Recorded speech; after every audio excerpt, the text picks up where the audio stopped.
What is up, everybody? It's Ryan. Welcome back to another episode of the Throwdad podcast. Today, we're just going to chat. We're going to chat about creativity and trick creation. I think this is a good episode to go up right after the previous one, which is on how to improve at yo-yoing. So, if you are someone that is at the point in their skill journey that they're wanting to get a little more creative, create their own tricks, their own combos, things as such, then this is the episode for you.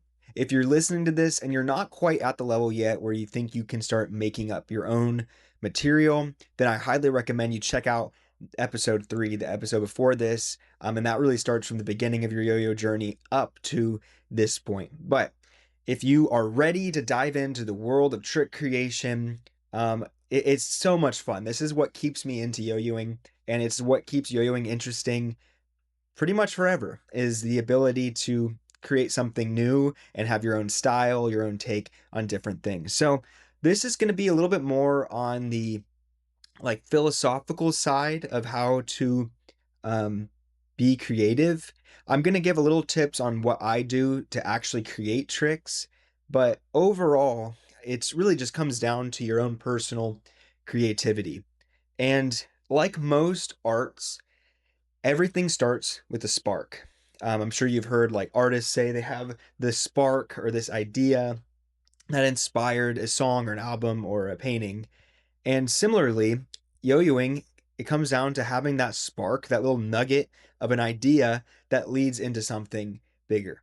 So the first thing is, how do you find the spark? That's the first part of any creative endeavor. So this was something I touched on in the last episode, and that is to keep growing your tastes and keep your inspiration in front of you. So the clearest place to get that spark, to be inspired, is from others, and especially other yo-yo players, but it doesn't have to stop at yo-yoing. So the obvious place would be to watch your favorite yo-yoers, look at what they're doing, potentially learn other yo-yoers tricks. I'll unpack that a little bit moving on. That is a really good way to find new elements, and just staying up to date on social media, watching other people play.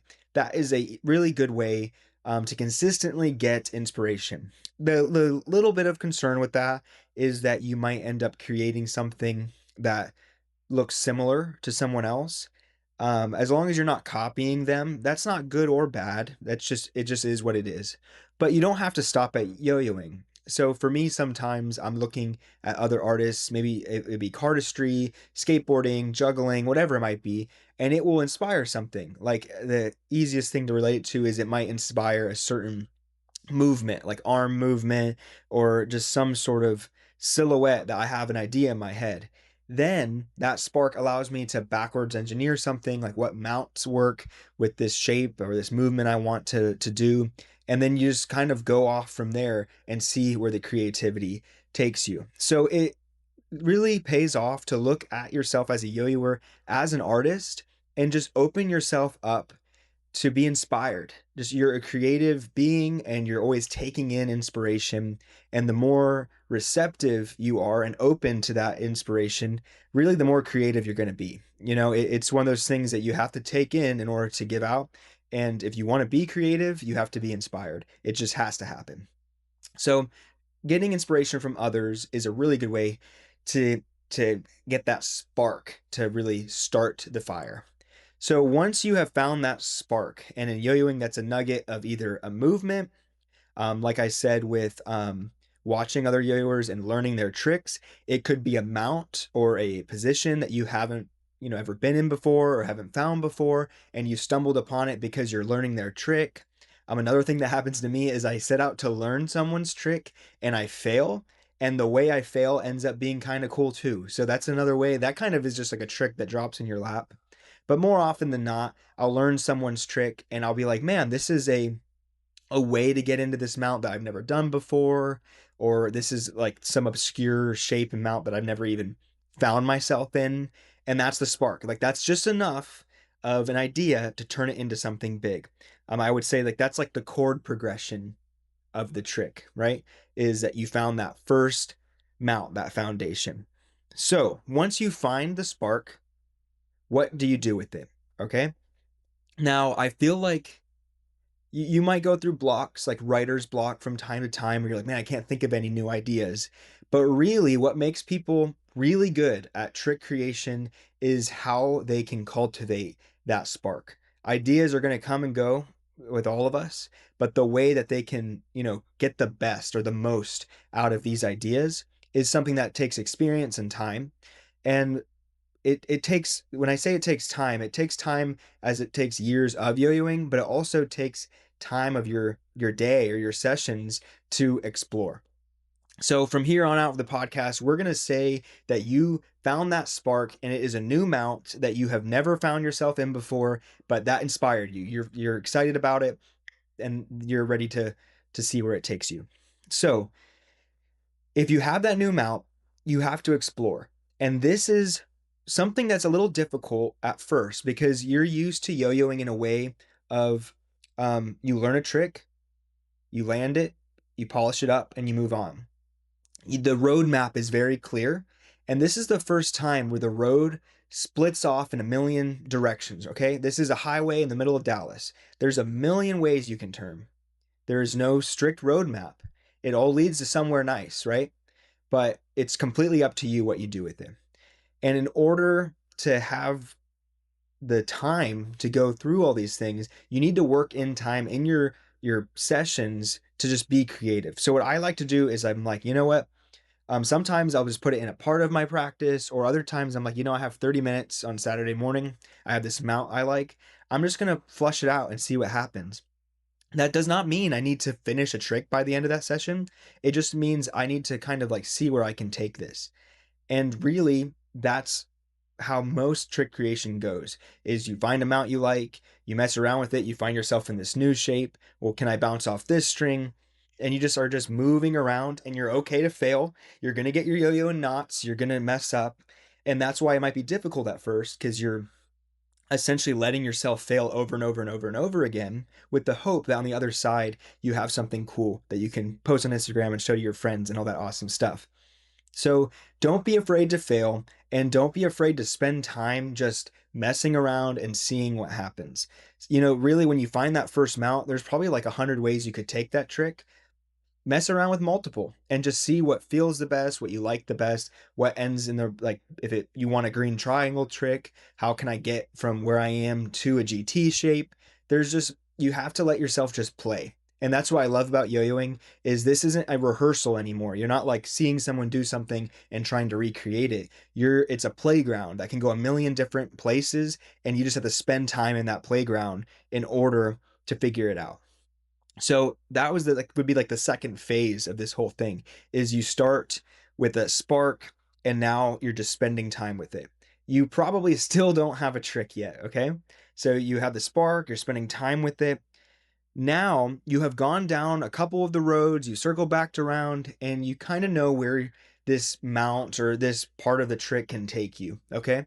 So you've been bouncing around through this and you maybe found a cool exit. It maybe goes into a dense tech. You know where the road is that you want to follow, okay? So at that point, it is just flushing it out, practicing it, practicing it, practicing it. If you're like me, every time you come up with a trick, it's like a little bit outside of your skill set. So it takes a while to get smooth and you're just ironing it out until you finally can do the trick without much mistakes.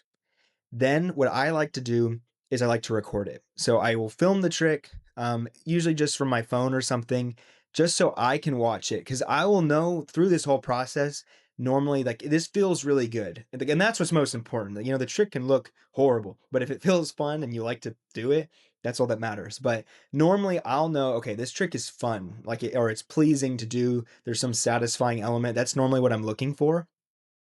So now how does it look?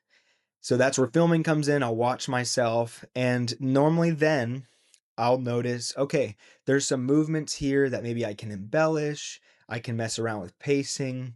So now we know where we're going. It's a matter of how stylized do we want the journey to be. So the trick is created, okay? So back to the music analogy, it's possible like the the demo is done, or heck, even maybe the song is produced, right? It's written and produced. Now it's like, what accents can we add to make it its best? Okay. This is pretty much the final phase. If these analogies aren't landing, I'm sorry. It's just the best way. Like, it's really hard to explain, um, like creativity, but that's the best way. Like, the trick exists, the song exists. How can we make it its best? The easiest to watch or listen to. And that's where just practice, practice, practice. Some of the best yo-yoers are just really good at pacing. If the trick is all like the same pace, it can come across really flat. It would be pretty similar to if I talked like this the entire podcast without much deviance.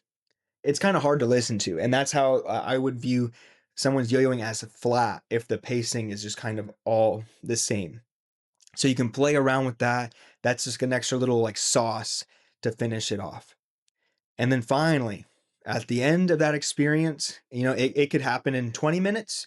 That could take 2 months, but you are left with a trick that you are happy with. And to me, that's what's like the art of yo-yoing. Like, I really look at the string and the yo-yo as like a paintbrush, and the tricks that you create are what is inherently yours, what is unique. And that's just kind of how I go about trick creation.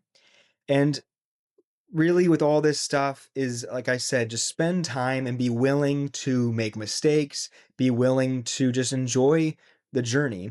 And you will, like, the creativity and all these awesome stuff will come as a side effect if you just really enjoy the exploration of creation and creativity. So I'm interested to hear, is this I feel like I've gotten a pretty good process on how I create tricks. Is this normal? Do I do something that you're like, I've never even heard of that before? Or do you have something that you're like, you know what? If you start doing this, it might be even better. Please, wherever you're watching this, leave a comment down below and let me know if I'm doing things right. I would love to hear it. This is like a selfish endeavor where I get to tell stories and talk about yo-yoing, which I love, but also I get active feedback. But I have gotten quite a few questions. Between the most common things, which I'm flattered about, is people want tutorials of some of the tricks or combos that I've made, which is crazy because like I don't think what I do is that special, but I'm honored. And then also, how do I create these tricks? And this is really how I visualize the entire process. And I'm sure it's going to change. And it took me a while to get here. I talked about in the last episode that like I was just learning other people's tricks for a very, very, very long time, years and years and years before I even thought of creating my own. But you get good at the process, and it is a nice routine to constantly get new ideas out. The one thing I would recommend anyone who is new at trick creation is try to come up with a new trick element every single day. I'm not saying you need to have a whole new trick flushed out every day. Find one new element every day. Let's say do that for 30 days. Okay? One new element for 30 days. If you want to post it on your story and tag me on Instagram, please do. That would be awesome. I'll repost it. But I think that's a really good exercise. A lot of like songwriters or artists will try to make a piece every single day just to work on the muscle of creativity. And yo-yoing is no different at all. And this, you will definitely feel more confident. You'll be able to get ideas out smoother the more that you create. So do that. Post on your Instagram story. Tag me. I would love to see what you guys are creating. Thank you guys so much for watching the 4th episode of the Throwdad podcast. I've posted every single week for 4 weeks. I'm very proud of myself on the consistency of this thing, and I'm having a lot of fun. I have some guests lined up. We have no harsh dates, but we got the thumbs up.